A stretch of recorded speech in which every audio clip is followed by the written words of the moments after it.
Hi, colleagues. This is Dr. Jerome Blackman, and I want to tell you a little bit about the course on personality disorders, which I'll be teaching over the next several weeks for the Object Relations Institute.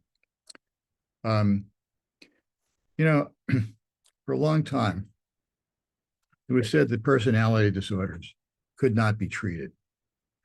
And the reason for that was that there was a confusion about the term personality disorder. Very often, um, the term personality disorder was used as synonymous with psychopathy or antisocial personality disorder.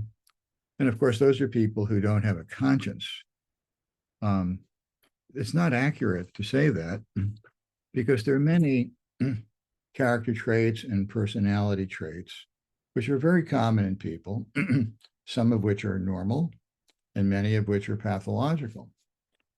I made a list of 126 different personality disorders, which I'm going to share with you in the first lecture, just so you can see how many there are. I mean, people who are obnoxious, people who are wallflowers, people who are shy,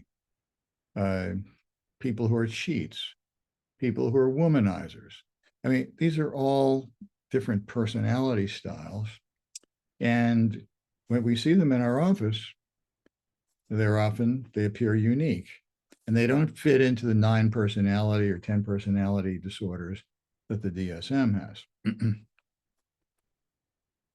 Another factor that I think will make the course interesting for you is that we're not just going to look at defense mechanisms that different personalities use. I mean, you can see people who, we're going to talk about defensive operations, and we're not just going to talk about styles, which Shapiro talked about.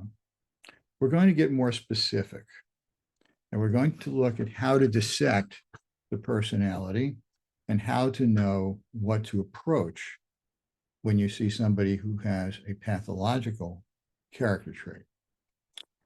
In order to do that, we need to look at not just their basic mental functions and their capacities and their abilities for attachment. Those are all important. But we need to look, and not only look at their superego, even though that's important too. We're going to have to take a hard look at how they manage empathy, trust, and closeness. When we look at problems with empathy, trust, and closeness, we invariably find that people have certain type of disturbance in the way they form images of themselves and other people. And that, of course, that's a whole study that's called object relations theory. How does object relations theory pertain to the study of object relatedness? There's very little literature about that. There is some. Most of it has to do with the study of borderline personality disorder. But there are many other people who have problems with self and object constancy who are not borderline. They have good anxiety tolerance. They have a reasonable conscience. They have an ability to form relationships, and they have reasonably good basic functions. But somehow along the line, they develop difficulties with warmth, empathy, and trust, and to a certain extent, with closeness in relationships. How do they manage that, and how do those features dovetail, for example, with drive theory? So when you see someone who is, for example, a gold digger, that's a pretty typical personality trait.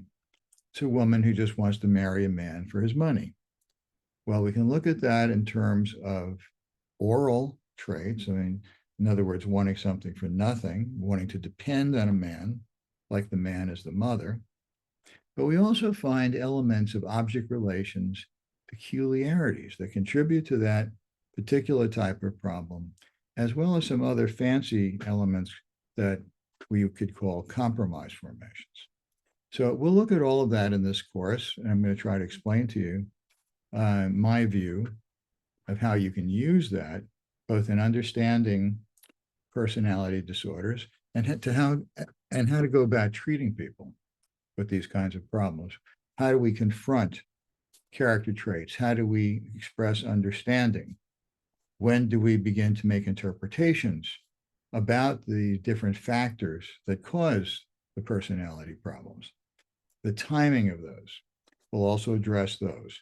And finally, I'd like to hear about your cases. I'm going to spend at least maybe 2/5 of the time, maybe half, with you presenting case vignettes to me. And I'll be able, I hope, be able to help you sort through the dynamics and the object relations matters to see what kind of unique structure each patient has and how you can better go about approaching them. Well, I'm excited about teaching the course, and I hope you will be. And I look forward to seeing you all at the beginning. Until then, adiosito.